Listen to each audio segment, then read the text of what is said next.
देखो राधा नाम तो वृंदावन में व्याप्त है और हमारे रस ग्रंथों में व्याप्त है।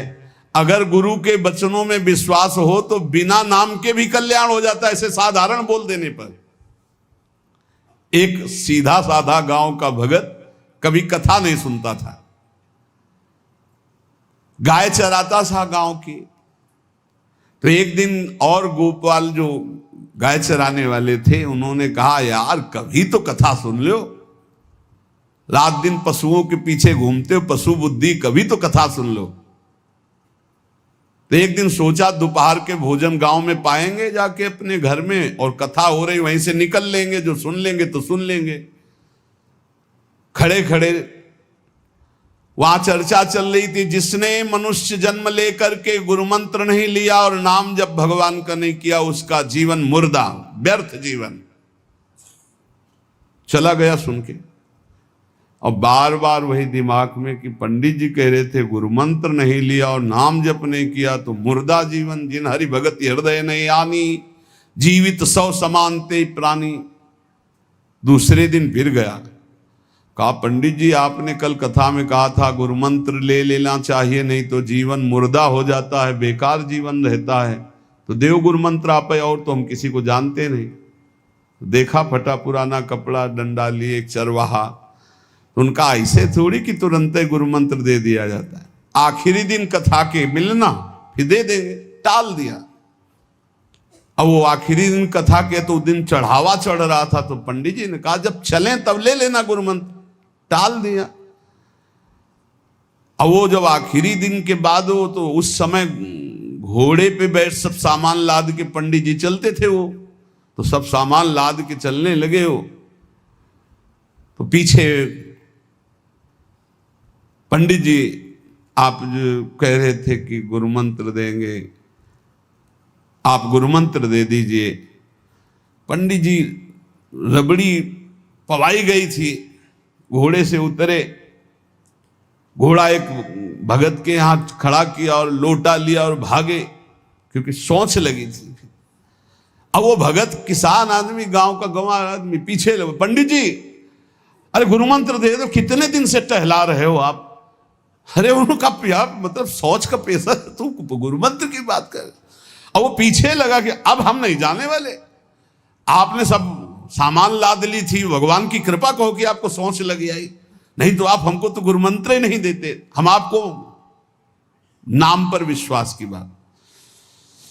पंडित जी तो दात गपोचन, जय गुरुदेव की जय गुरु। वो दबकाए है दात गपोचन, एकदम मूर्ख आदमी, तो सोच। तो वो प्रणाम कर लिया, जय गुरुदेव, धत गपोचन धत गपोचन। जपना न राधा न कृष्ण न राम न हरि। घर आया, बोले आज से गाय चराना बंद। बोले क्यों? बोले गुरु मंत्र मिल गया, अब हम भजन करेंगे, हमारा जीवन मुर्दा नहीं रहेगा, अब जीवन सार्थक रहेगा। और मेहनत करने वाला आदमी, गाय चराने वाला आदमी, अब शुरू हो गया बैठ के धत गपोचन धत गपोचन। अब इसमें न कोई भगवान नाम है, न कोई मंत्र है, न प्रणव है, न नमो नमः, कुछ नहीं। गांव के लोग, घर के लोग बोले कि यार 50 गाय चराता था, पता नहीं कौन सा हम लोगों का पाप उदय हुआ कि कह दिया कि कथा सुन लेना। अब वो गाय चराना भी छोड़ दिया, अब गपोचन शुरू हो गया। अब उसकी ऐसी लगन लगी, सहज सरल भोले जो होते हैं ना, हरिवंश महाप्रभु कह रहे हैं, मुनि मन ध्यान धरत नहीं पावत, करत विनोद संग बालक भट, दास अनन्य भजन रस कारण, जैसे हित हरिवंश प्रगट लीलानट। लालजू महाराज बड़े बड़े मुनियों के ध्यान में नहीं आने वाले, बड़े विनोदी। रुक्मिणी जी से कहा तैयार हो, भगत के दर्शन करने चलना है। रुक्मिणी जी ने कहा बहुत दिनों बाद आज आपको किसी भक्त की याद आई, प्रभु जरूर कोई महाभागवत होगा, हम चलते हैं। बोले बहुत विचित्र महाभागवत। चले, साधारण वेश में चलना है। जब गांव में गए, उस भगवान तो सर्वज्ञ ही है, उसके घर के दरवाजे में बैठ गए और रुक्मिणी जी से कहा कि पहले तुम मिल के आओ भगत के, फिर हम मिलेंगे। रुक्मिणी जी ने कहा हाँ ये उत्तम बात है, पहले हम उनको दर्शन दे के और दर्शन करके आती है। तो आंख मूंदे ऐसे, न खाना न पीना, धत गपोचन। रुक्मिणी जी ने कहा ये कौन सा नाम भगवान का, न विष्णु शास्त्र नाम में है, न गोपाल शास्त्र नाम में है, और कहीं हमने पढ़ा नहीं, ये कौन सा भजन कर रहा है। कहे किसका भजन कर रहे हो, चुप रहा। फिर किसका भजन कर, 2-3 बार तो गुस्सा के आंख खोला, देखा कोई स्त्री, तो बोले तुम्हारे खसम का भजन कर रहे हैं, और किसका कर रहे हैं। वो रुक्मिणी जी आ गई, बोले बहुत जानकार भगत है प्रभु द्वारिकाधीश से कहा बहुत जानकार भगत है। बोले क्यों, बोले हमने कहा कि किसका भजन कर रहे हो, देखो हम इतना छुप के गई थी लेकिन वो पहचान गए, वो कह रहे तुम्हारे खसम का भजन कर रहे थे। अब भगवान ने कहा हाँ तभी तो हम आए भगत जोड़कर। बोले प्रभु आप दर्शन बाद में करना, जाके पहले हमारा प्रश्न बता दो, प्रश्न का उत्तर दे दो कि आपके विष्णु शास्त्र नाम, गोपाल शास्त्र नाम, बहुत से नाम हैं, ये नाम तो हमने कभी नहीं सुना। भगवान ने कहा ये नाम हमको तो बहुत प्यारा है। बोले आपको कब, मतलब ये कब कैसे नाम रखा गया। बोले बहुत प्यारा है, हमारा ब्रज का रखा हुआ नाम है, ब्रज में मैया ने रखा था। कैसे रखा था। बोले एक दिन मैं माखन चोरी कर रहा था, सखा के कांधे पर खड़ा हुआ, ऊपर माट में हाथ डालकर मक्खन पूरा ऐसे खाता जाता, सखा को पवाता जाता। इतने में मैया और गोपी जन आ गई। एक कन्हैया ये क्या कर रहा है। अब हमने देखा कि फंस गए। हमने कहा कि मैया हमें बहुत भूख लगी थी और देखा कि इसमें चींटी चढ़ी हुई है, तो हम चींटी निकाल रहे थे। तो बोले चींटी कैसे निकाल रहे थे, यहां पूरा हाथ सना हुआ है तुम्हारा चींटी। बोले अरे भैया तू बावरी, जब चींटी को ऐसे निकालने करते वो अंदर चली जाती तो खबो खबो के निकाला, इसलिए ऐसा इतना हाथ हो। बोले यहाँ मुंह में भी जब तुम्हारे मक्खन लगा, एक मक्खी बार बार उड़ रही थी तो हम ऐसे मारा तो पूरा मुंह में मक्खन लगा। मैया ने कहा धत गपोचन। बोले ये उस समय का नाम रखा हुआ है, मेरा बाल गोविंद में जब मैया ने रखा था मक्खन चोरी के समय उस। अब आप विचार करके देखो, भगवान का साक्षात्कार गुरु वचनों पर विश्वास होने पर साधारण शब्द बोला तो भगवान तो सर्वलोक महेश्वर सर्वज्ञ, उनके सब अक्षर, जैसे हर अक्षर में आ विराजमान है, का खा गा घा आ, ऐसे ही सब अक्षरों में ब्रह्म विराजमान है। फिर राधा नाम तो स्वयं हरि जपते हैं, और राधा नाम तो परम प्रेममय है और बड़ा गुही है। विश्वास करके जब वो धदगपोचंद जपा तो रुक्मिणी द्वारिकाधीश भगवान दर्शन देने आ गए, और तुम विश्वास करके राधा राधा जपोगे तुम्हें नहीं प्राप्त हो जाएगा। अरे यही राधा स्वयं भगवान हरि जपते हैं। इसलिए संदेह शब्द नहीं होना चाहिए उपासना में। जो गुरु ने उपासना दी उसमें संदेह नहीं होना चाहिए। और 5वां, इस 8वें सूत्र में 5वां, असूया, दूसरों के गुणों में दोष देखना, चुगली करना और ईर्ष्या, इनसे बहुत दूर रहना चाहिए उपासक को। ईर्ष्या बहुत बुरी है। कंचन तजना सहज है, सहज तिया का नेह, मान बड़ाई ईर्ष्या दुर्लभ तजनाए। ईर्ष्या बहुत बुरी है, मतलब ये जलाती रहती है हृदय में, ये बहुत बड़ी आग है। एक जिससे ईर्ष्या उसको प्रणाम करो उससे नष्ट हो जाएगी। इसके नष्ट करने का उपाय एक ही है, जिससे ईर्ष्या उसको बार बार प्रणाम करो, बार बार। और वो तुम्हें कितना भी कड़ुआ बोले तुम बुरा मत मानना, तो तुम्हारी ईर्ष्या नष्ट हो जाएगी। नहीं, ईर्ष्या बेमतलब जलाती रहती है। और किसी के गुणों में दोष ना देखे, किसी की चुगली ना करे। सुनो, ऐसे से कुछ लोगों का स्वभाव होता है, उनका भोजन ही नहीं पचेगा जब तक 2-4 की बुराई नहीं कर लेंगे। सुना तुमने ऐसे से ऐसा नहीं, हमने तो नहीं। अरे मतलब ऐसे गूढ़ विषय की चर्चा मानो ब्रह्म साक्षात्कार करा देंगे। ऐसे लोगों से बचना चाहिए जो दूसरों की निंदा चुगली करते हैं। निंदा चुगली करने वालों को ऐसा लगता है जैसे चक्रवर्ती सम्राट पद में बैठाल दिए जाएंगे, जब 2-4 उनको मिल जाए सुनने वाले। फिर जैसे कोई भगवत प्रेमी महात्मा खूब सरस भगवान की चर्चा करे, ऐसे ये द्वेषी जन होते हैं। ये निंदा बहुत संभाल संभाल करके, कहीं भी चूक ना होने पावे, पूरी निंदा। तो ऐसे लोगों से बचे। चुगली करना, दूसरे के गुणों में दोष देखना और ईर्ष्या करना। 9, प्रत्येक परिस्थिति में अपने आराध्य देव के द्वारा दिया गया मंगल विधान है ऐसा मानना। एक बार हमने सुना था, उस समय किडनी का रोग प्रकाशित नहीं हुआ था, कि असाध्य रोग भगवान की विशेष कृपा से प्राप्त होता है। तो साधन पर उस समय जोर था, तो डर लगा कि असाध्य रोग कृपा कैसे हो सकती है, ना साधन में बैठ सकते हैं, पीड़ा रहती होगी तो भजन भी नहीं हो सकता, तो ये कृपा कैसे हो सकती है असाध्य रोग। लेकिन सच्ची आपसे कहते हैं, साधना हो रही थी भगवत मार्ग में जैसा कुछ, लेकिन शरणागति में कमी थी, क्योंकि साधन पक्ष में विश्वास बहुत जोर का था। शास्त्र प्रमाणित साधन के बल से भगवत प्राप्ति पर विश्वास हमें था। कृपा शब्द का हमारा कोई परिचय नहीं था, कृपा शब्द से हमारा कोई परिचय नहीं था। पक्का समझ लीजिए, क्या कृपा शब्द, ये तो शब्द ही नहीं था, बस साधन शब्द से परिचय था। अपनी इंद्रियों को बस में करो, मन का निग्रह करो और भगवान का निरंतर भजन करके परम पद प्राप्त करो। हर समय अपने साधन में लगे रहो। जब किडनी फेल हुई, साधन शब्द हटा, अब हाहाकार मच गया अहंकार में। अब क्या, फिर जो अहंकार शरणागत हुआ, फिर बात बन गई जो करोड़ों जन्मों की साधना से नहीं बनती, वो इस असाध्य रोग ने काम बना दिया। कह रहे हैं कि प्रत्येक परिस्थिति में पूर्ण कृपा, पूर्ण मंगल विधान देखना, ये 9वां सूत्र है। जैसी भी परिस्थिति आवे, चाहे जितना विकराल रूप लेकर के आ जाए परिस्थिति, कृपा ही कृपा, कृपा ही कृपा, सच्ची मानना, परिणाम में देखना बड़ा मंगल और बड़ी कृपा होगी।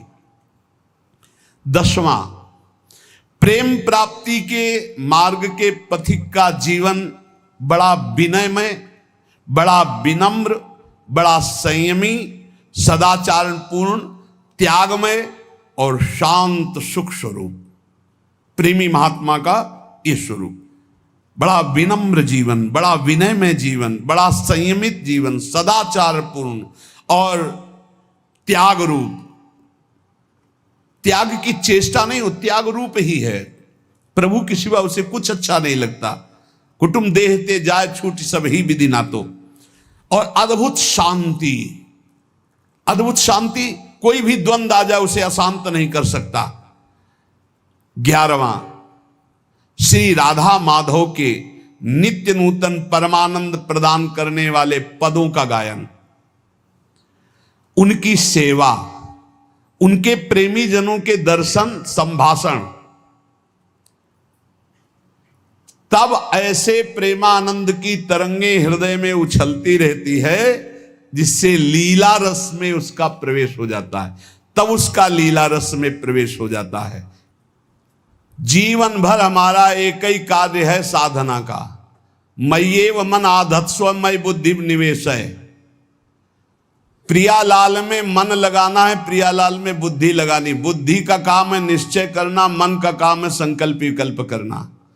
अब निश्चय तो हमारा दृढ़ हो गया कि प्रियालाल ही हमारे हैं, निश्चय हो गया कि सुख है प्रियालाल में, बस ये झूठे संसार में नहीं। अब संकल्प विकल्प करने वाले मन को रूप के प्रियालाल के नाम में, रूप में, लीला में, धाम में लगाना है। श्री भगवत ऋषिक जी महाराज कह रहे हैं, हम शिष्य श्यामा श्याम के गुरु, हम श्यामा श्याम। बड़ी ऊंची स्थिति की बात कह रहे हैं। ये तभी होती जब हमारा मन और बुद्धि का निश्चय केवल श्यामा श्याम में है। देखो, ये गुरु शिष्य का संबंध, प्रियालाल से संबंध दृढ़ होने के लिए है। वही श्यामा श्याम अपने स्वरूप का प्रकाश करने के लिए, प्रेम का प्रकाश करने के लिए, मार्ग का ज्ञान कराने के लिए गुरु रूप में विराजमान होते हैं, और कोई दूसरा नहीं। गुरु गोविंद न भेद कराए। लेकिन यह बाहरी व्यवहार का क्षेत्र नहीं गुरु शिष्य का, ये शुद्ध परमार्थ का संबंध है। इसमें लौकिकता की गंध भी नहीं है। इसीलिए कह रहे हैं हम शिष्य श्यामा श्याम के, गुरु हम श्यामा श्याम। ओत प्रोत अर्पण कियो निज मन तन धन धाम। निज मन तन धन धाम निरंतर अंतर नाही। निस दिन दुख सुख संग असुचि सुचि घर बन माही। नश्वर नेह निमित्त देह नाते सो उपशम। भगवत हमरे प्राण सदा भगवत के हैं हम।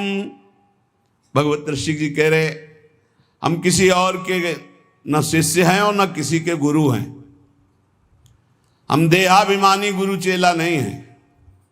चेला काहू के नहीं, गुरु काहू के ना है। सखी लड़ैती लाल की रहत महल के माहे। राय महल के माए टहल सब करे निरंतर। दंपति अत्य कुलाए पलक कहूं पर जो अंतर। भगवत भगवत कहां करे नहीं, हम बिनु केला ताते हम परिहरे देह मानी गुरु चेला। ये देह मानी संबंध नहीं है।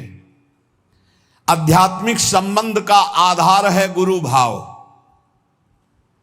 ये देह भाव वाला संबंध नहीं कि जैसे भाई बहन और रिश्ते नाते ऐसे गुरु भी बना लिए। ये सिर्फ अध्यात्म का संबंध है। प्रायः देह भाव में ही स्थित होकर के देह भाव को ही गुरु मान लिया जाता है। नहीं, ये देह भाव का नाश करने के लिए संबंध है गुरु शिष्य का। देह भाव को पुष्ट करने के लिए नहीं, नष्ट करने के लिए है। अपने देह की उपेक्षा करके गुरु को सच्चिदानंद के स्वरूप में स्वीकार करना परमार्थ का स्वरूप है। गुरुर् ब्रह्मा गुरुर् विष्णु गुरुर्देव महेश्वरा गुरु साक्षात परब्रह्म तस्मै श्री गुरुवे नमः। तो गुरु का देह मंदिर है, उसके अंदर बैठा हुआ जो परमात्म तत्व वही गुरुदेव है। वही परमात्म तत्व कौन है? श्यामा श्याम। लौकिक मान्यता में मारे घूम रहे हैं। भगवत ऋषि जी कहते हैं हम चेला काहू के नहीं और गुरु काहू के ना ही। देहाभिमानी ना हम गुरु हैं और ना देहाभिमानी हम चेला स्वीकार करते हैं। हम सखी लड़ैती लाल के रहत महल के माही। रह महल के माए टहल सब करे निरंतर। रात दिन अपनी प्यारी जू की सेवा में रहते। अगर पलक भर की ओट हो जाए तो कहां है भगवत रसिक, कहां है भगवत रसिक। भगवत भगवत अकुलाकर पुकारने लगते हैं। भगवत भगवत कहां करें नहीं, हम बिनु केला। हमारे बिना वो केल ही नहीं करते। ताते हम परिहरे देह मानी गुरु चेला। आज जो है संसार में यही फैल रहा है। जैसे और संबंध ऐसे गुरु संबंध बना लिए। गुरु संबंध केवल अध्यात्म के लिए, भगवत प्राप्ति के लिए, ऐसा नहीं। अंधे का हाथ पकड़कर चलने वाला अंधा दोनों कुएं में गिरते, दोनों मार्ग भटक जाते हैं। हमारा गुरु संबंध केवल अध्यात्म के लिए, अध्यात्म भगवत प्राप्ति श्यामा श्याम के लिए। और वहीं देह भाव का विस्मरण करने का सौभाग्य मिलता है गुरु चरणों में। जब उनकी आज्ञा में हम रहते हैं तो हमारा अहम नष्ट हो जाता है। पर किनकी आज्ञा में? जो देह मानी नहीं, जो स्वरूप बोध प्राप्त है, जो शब्द ब्रह्म पार ब्रह्म के अनुभूत महापुरुष हैं, जो प्रियालाल के अनुरागी जन हैं, वो प्रियालाल और उनमें किंचन मात्र भेद नहीं है। इसीलिए हम शिष्य श्यामा श्याम के और गुरु हम श्यामा श्याम। कितनी ऊंची स्थिति। भगवत रसिक जी कह रहे हैं हम शिष्य हैं श्यामा कुंज बिहारी के और हम गुरु भी हैं श्यामा श्याम के। ये श्यामा श्याम के गुरु हैं।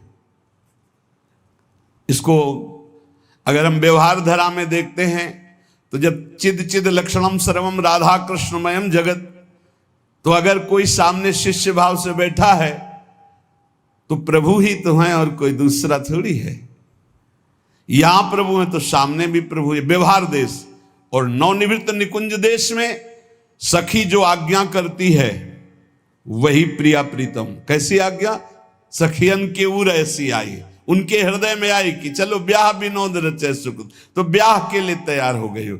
चलो हिंडोला पड़ा हुआ है, सरकार पधारो, झूलो झूल ले। जैसा सखी आदेश करती वैसे प्रिया प्रीतम की जैसी रुचि वैसे सखी की इच्छा। सखी स्वरूप से जैसी आज्ञा करते श्यामा कुंज बिहारी वैसे ही करते जैसा निर्देश देती सहचरी। इसीलिए कह रहे हैं गुरु हम श्यामा श्याम के, हम शिष्य हैं श्यामा श्याम के, हम गुरु भी हैं श्यामा श्याम के। बड़ी ऊंची स्थिति। उरोत प्रोत अर्पण कियो निज मन तन धन धाम। ऐसी स्थिति कैसे आई? अपना तन मन धन सब कुछ अर्पण कर दिया श्यामा श्याम के। तब समझ में आया कि गुरुदेव श्यामा श्याम, श्यामा श्याम गुरुदेव, दूसरा नहीं है। गुरुदेव ही श्यामा श्याम है, श्यामा श्याम ही गुरुदेव हैं। और श्यामा श्याम की जब इस प्रकार समर्पण वृत्ति आई तो भावे मोहि जोई सोई सोई करें प्यारे। ये है हम गुरु श्यामा श्याम के।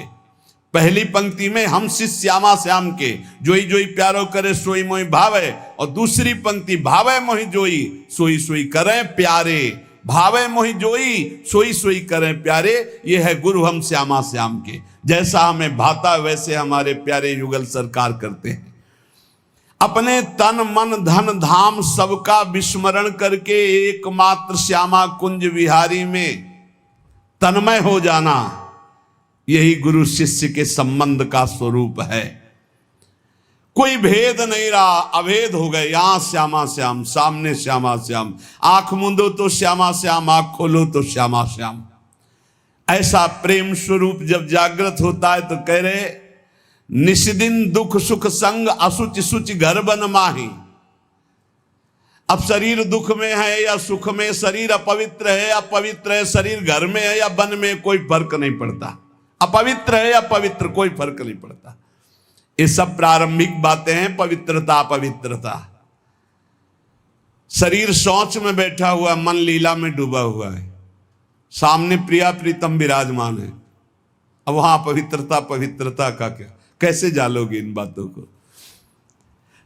कह रहे निष्दिन दुख सुख संग असुच सुच घर बन माही।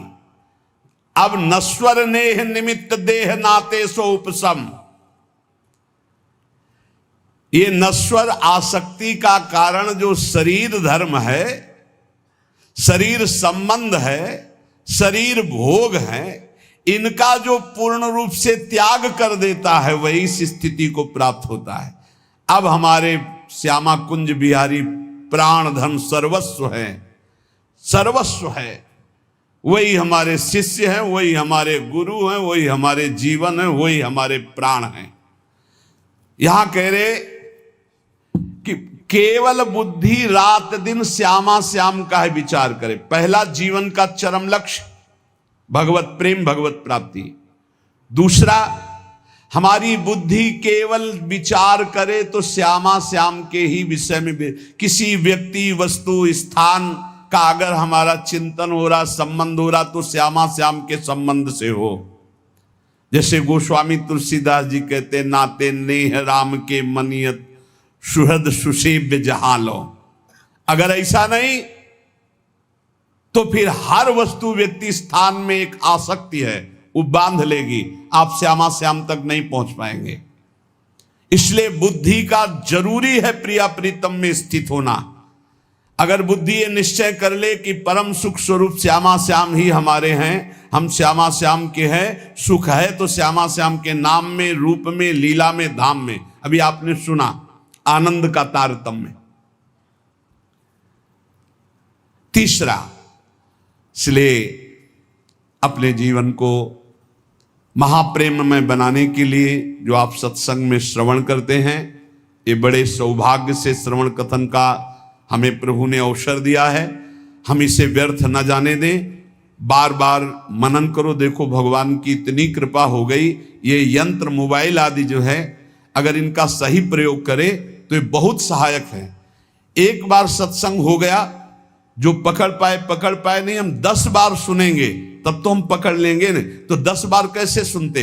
अगर ये मोबाइल ना होते, ये यंत्र ना होते तो हम कैसे सुनते? बड़ी कृपा भगवान ने की। जैसे जैसे कलयुग हमारी स्मृति का अपहरण कर रहा है, तो भगवान के द्वारा प्रेरित होकर विज्ञान भी वैसी सहायता कर रहा है कि एक बार का सत्संग हमें पकड़ में नहीं आया तो हम 10 बार मोबाइल से सुन सकते हैं। बस हर चीज में गुण दोष है, तो मोबाइल के दोष को स्वीकार न करें। प्रपंच देखना, गंदी बातें देखना सुनना अगर शुरू कर दो तो दिन भर ही उसी में लग जाएगा। मतलब की बात देखो, संत महापुरुषों के सत्संग को सुनो और उसका मनन करो, उसको अपने आचरण में उतारो और एक क्षण भी नाम से विलग न रहो, जीवन का परम लाभ। शेष चर्चा आगे। श्री राधा वल्लभ लाल की।